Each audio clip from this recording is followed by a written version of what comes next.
Hello everyone, আগের ভিডিওতে তো তোমরা দেখেইছিলে আজকে আমার দিদির ডেলিভারি হবে।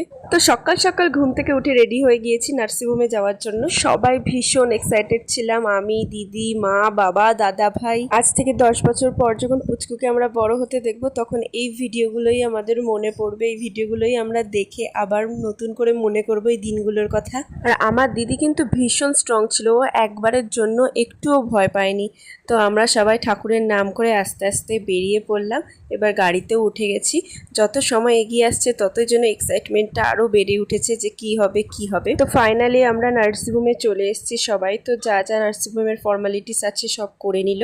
সত্যি এই দিনটার জন্য আমরা কত দিন অপেক্ষা করেছি, ভাবতাম কবে এই দিনটা আসবে, কবে ওর মুখ দেখব।